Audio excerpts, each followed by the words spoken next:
Today's topic is excretion. Excretion means removal of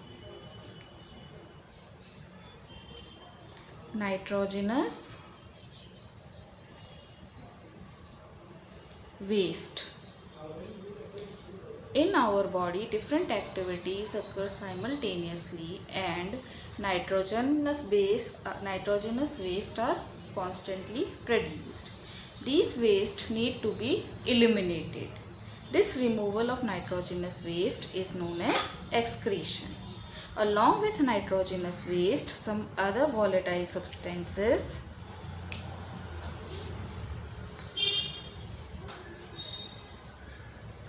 like we can say carbon dioxide, excess water, certain drugs, some vitamins, certain pigments are also need to be eliminated. This removal is known as excretion. Now, how is this nitrogenous waste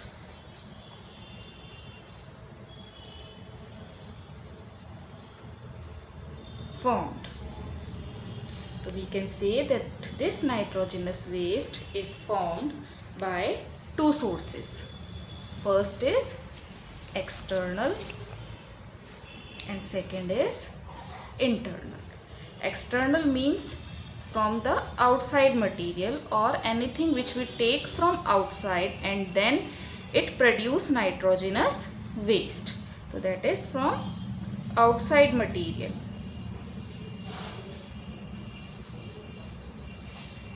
Outside material may include food. Food, as we know that food contains proteins. These proteins are made of amino acid. These amino acid break down on oxidative deamination and produce nitrogenous waste such as ammonia, urea, uric acid. One more source of nitrogenous waste formed is internal. In case of internal, it is by nucleic acid degradation. Nucleic acid degradation. Now, the types of nitrogenous waste. Generally, three main types of nitrogenous waste are considered. First and the most important is ammonia. Second, urea. And the third one is uric acid. These nitrogenous waste are produced according to evolution.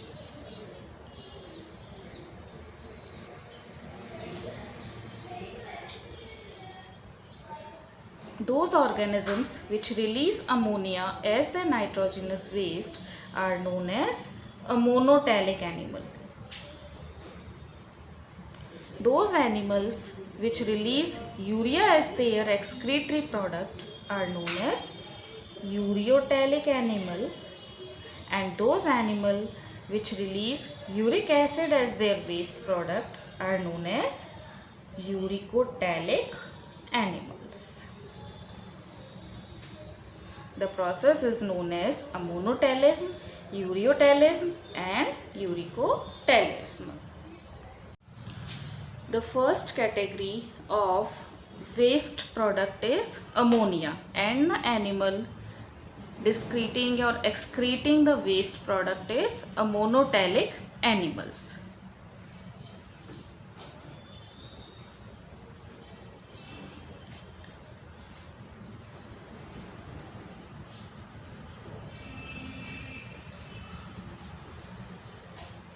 Those animals which excrete nitrogenous waste as ammonia are known as a monotelic animal. This ammonia is produced by oxidative deamination. Oxidative deamination of amino acid. For this, let's have a look on the structure of amino acid. Structure of amino acid contains carbon having carboxyl group at one end and amino group on other side. One bond is connected to hydrogen and other to the alkyl group. Now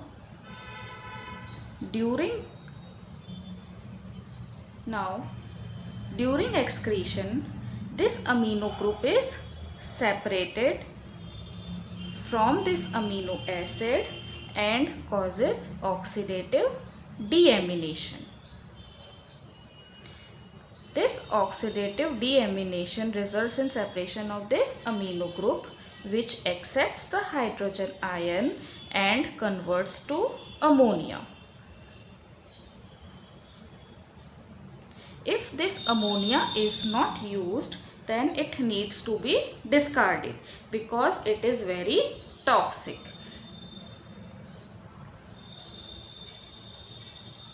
And needs to be removed immediately.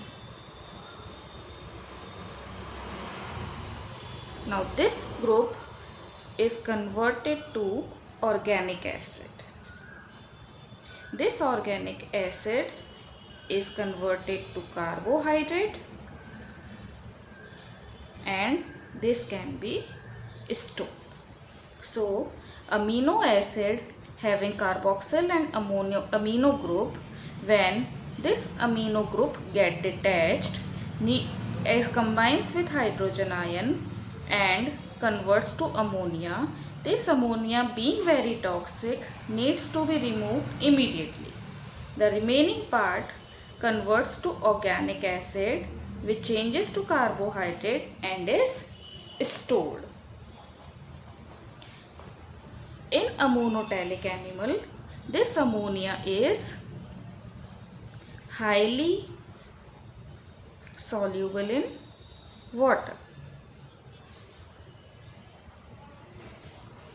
For removal of ammonia from the organism, large quantity of water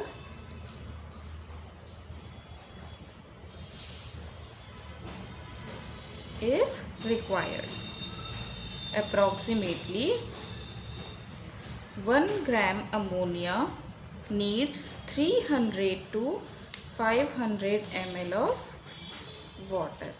This is not possible for terrestrial animal, but in case of aquatic animal it is easily possible. So all the aquatic animal generally release ammonia. Examples of a monotelic animal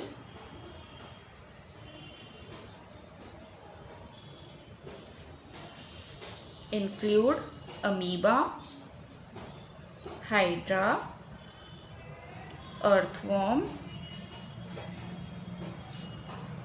tadpole, bony fishes, etc. Amoeba and hydra release ammonia by simple diffusion through their body surface. Earthworm release ammonia, tadpole release ammonia in the form of urine. Bony fishes also release ammonia by gills. Second category of animal in case of excreting waste product is ureotelic.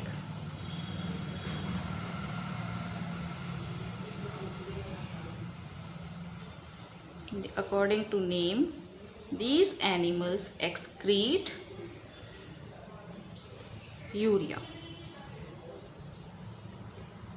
The main advantage over aminotelic to ureotelic is that in case of ureotelic, it is less toxic as compared to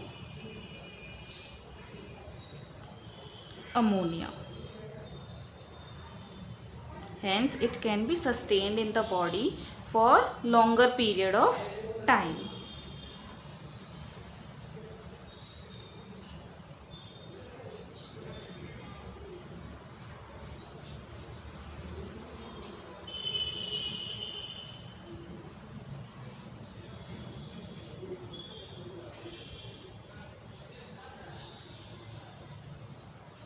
One more advantage of ureotelic animal is that they required less water for elimination.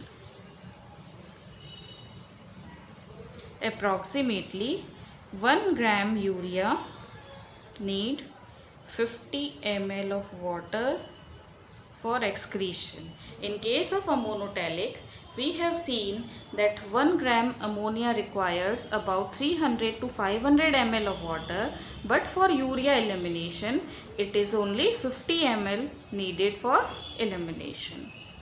This urea is synthesized in case of higher organism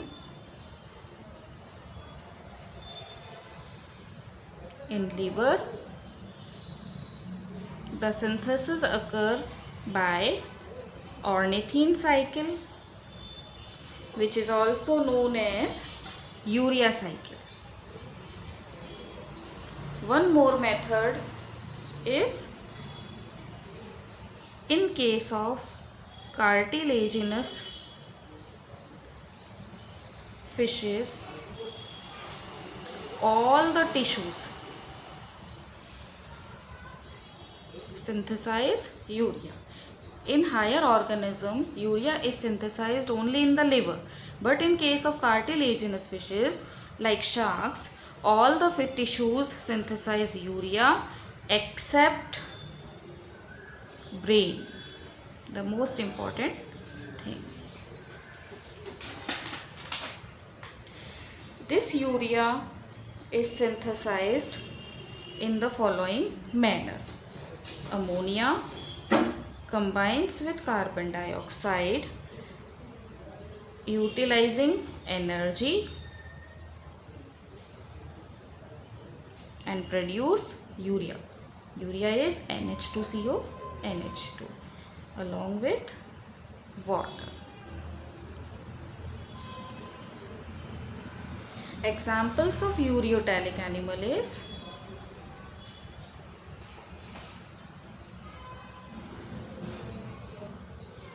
humans, camel, kangaroo, cartilaginous fishes,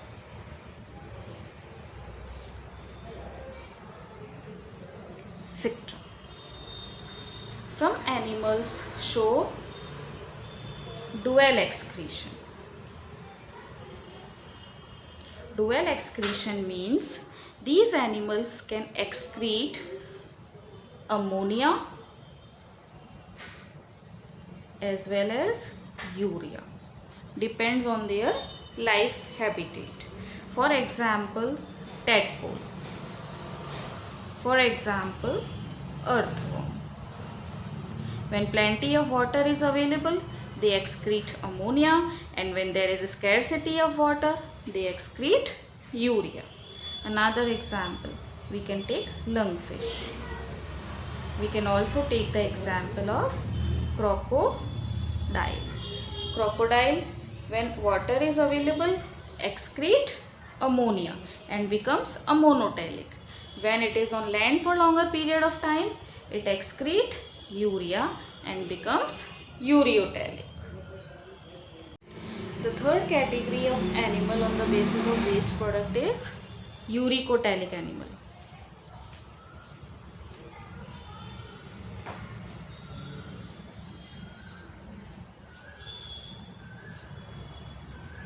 These organisms excrete uric acid as their waste product.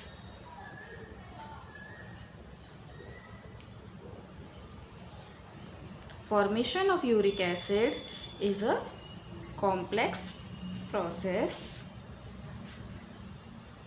in which this uric acid is produced in liver as well as small amount is produced in kidney. Large amount of energy is required.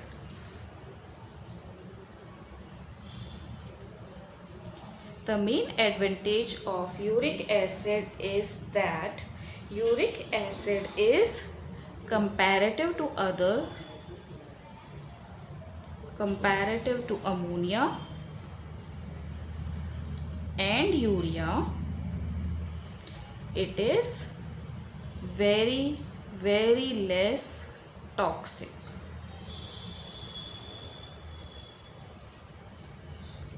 Hence it can be stored in the body for longer period of time as compared to ammonia and urea. It is almost insoluble in water and require very less amount of water. 1 gram of uric acid requires about 5 to 10 ml of water only. Hence, it is suitable for terrestrial animal or desert animal where there is scarcity of water. The main examples of uricotelic animals are birds, reptiles, we can say snakes, terrestrial snakes, lizards, etc. In case of human, this uric acid is also produced from internal source. Internal source, in the starting we have seen that some nitrogenous waste is also produced from the breakdown of nitrogenous base. As we know that nitrogenous base are of two types, purine and pyrimidine. Among these, the purine, which consists of adenine and guanine. These adenine and guanine are converted to xanthine, another compound. This xanthine later on converts to uric acid. This uric acid produced is, though in quantity, very less. Mainly it is produced by oxidative deamination through ammonia, then urea and then to uric acid, but in small quantity it is also produced from the nitrogenous base.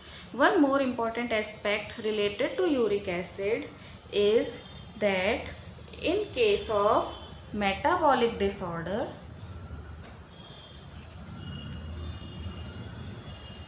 especially of protein, then amount of uric acid produced is increased.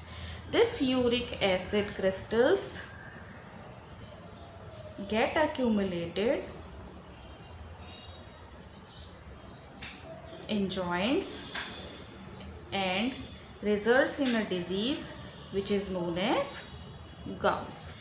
It is a very painful disorder.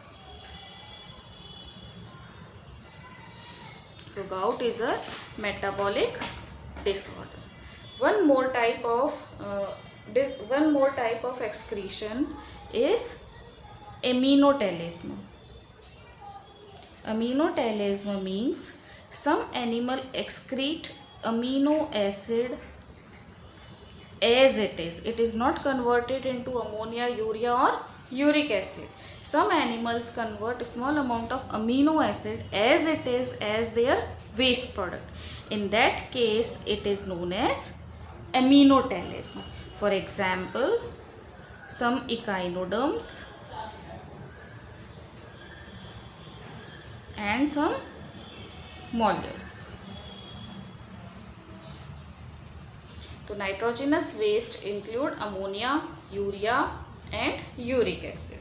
Some other types of nitrogenous waste which are excreted from the body also include small quantity of allantoic, hippuric acid, creatine, creatinine, etc. Their elimination occur from the body. This is all about the three categories of animal according to their excretion.